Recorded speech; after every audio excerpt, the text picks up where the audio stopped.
नमस्कार, आइए रुक करते हैं देश विदेश की कुछ खास अपडेट्स की ओर। हरियाणवी डांसर सपना चौधरी के खिलाफ कोर्ट ने गैर जमानती वारंट जारी किया, चीटिंग का एक मामला दर्ज। फेमस हरियाणवी डांसर सपना चौधरी बड़ी मुश्किल में फंस गई हैं, उनके खिलाफ चीटिंग का एक मामला दर्ज किया गया है। इस मामले में सपना के खिलाफ कोर्ट ने गैर जमानती वारंट जारी किया है। जानकारी के मुताबिक सपना चौधरी के खिलाफ Delhi police economic office wing ने एक ज्वाइंट शिकायत दर्ज कराई थी। इसमें उन पर चीटिंग करने का आरोप लगाया गया था।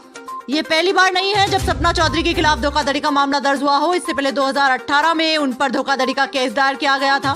13 अक्टूबर 2018 को सपना चौधरी के खिलाफ लखनऊ के आशियाना थाने में एफआईआर दर्ज हुई थी। सपना चौधरी पर आरोप है कि वो पैसा लेने के बावजूद एक कार्यक्रम में परफॉर्म करने नहीं पहुंची। कांग्रेस 22 अगस्त को करेगी पूरे देश में राष्ट्रीय स्तर का बड़ा आंदोलन। एआईसीसी महासचिव और सांसद केसी वेणुगोपाल ने कहा कि 22 अगस्त 2024 को पूरे देश में राष्ट्रीय स्तर का बड़ा आंदोलन होगा। हम सेबी अध्यक्ष को उस पद से हटाने की मांग करते हुए प्रत्येक राज्य की राजधानी में प्रवर्तन निदेशालय कार्यालय का घेराव करेंगे। उन्होंने कहा, आज हमने कांग्रेस अध्यक्ष मल्लिकार्जुन खड़गे के नेतृत्व में एआईसीसी महासचिवों, प्रभारियों और पीसीसी अध्यक्षों की बैठक हुई। हमने देश में इस वक्त हो रहे सबसे बड़े घोटालों में से एक हिंडनबर्ग खुलासे, अडानी और सेबी से जुड़े घोटालों के बारे में चर्चा की।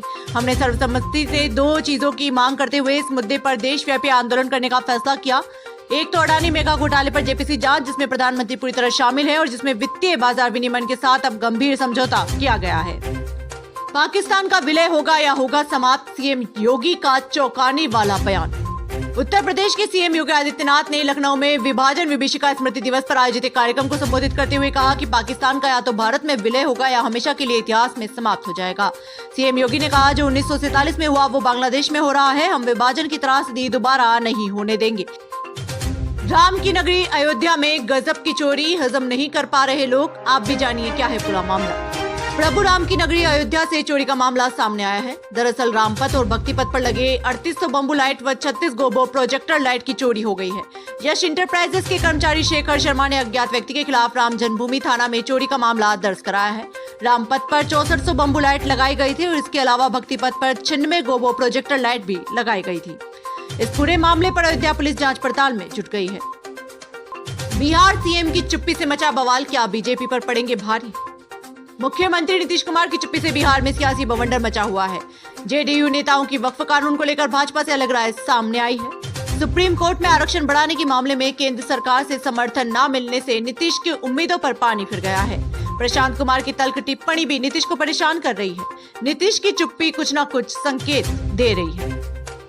सेबी पर हिंडनबर्ग रिपोर्ट, इतने राज दफन है, यशवंत सिन्हा ने कही ये बात।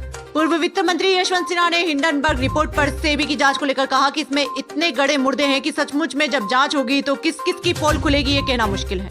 उन्होंने जेपीसी की मांग का समर्थन करते हुए कहा कि सही जांच नहीं होगी तो आप उसी में उलझ कर रह जाएंगे।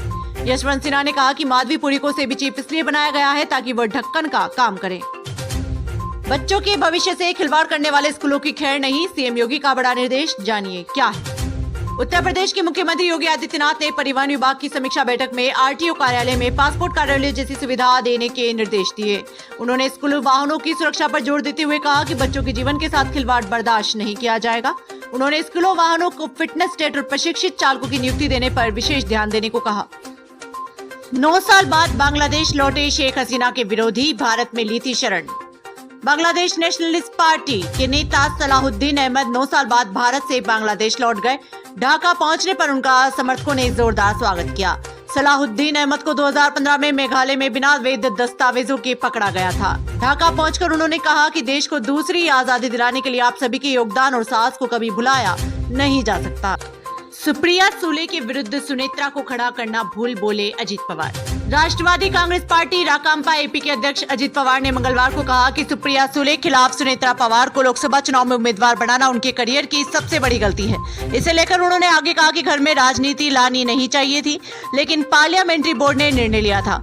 वहीं अजित पवार ने कहा कि रक्षाबंधन के दिन सुप्रिया सुले के घर जाकर राखी बंधवाएंगे। खालिदा जिया की पार्टी ने मोदी शाह को दी चेतावनी। बांग्लादेश की पूर्व प्रधानमंत्री शेख हसीना के तख्ता पलट के बाद से भारत में है। विपक्षी नेता मोइन खान ने भारत सरकार पर हसीना को समर्थन देने का आरोप लगाया है, ये कहते हुए कि सरकार ने एक पार्टी और हसीना को सपोर्ट करके गलती की है। उन्होंने हसीना सरकार को अलोकतांत्रिक बताया और कहा कि स्थिति मिलिट्री रूल से भी बदतर थी। हसीना ने सरकार के खिलाफ आवाजों को दबाने की कोशिश की। देश दुनिया की तमाम बड़ी खबरों से जुड़े रहने के लिए देखते रहिए पीटीवी हिंदुस्तान। यदि आपने अभी तक आपका अपना YouTube channel PTV Hindustan subscribe नहीं किया है तो अभी सब्सक्राइब कर लें, बेल आइकन जरूर दबा दें।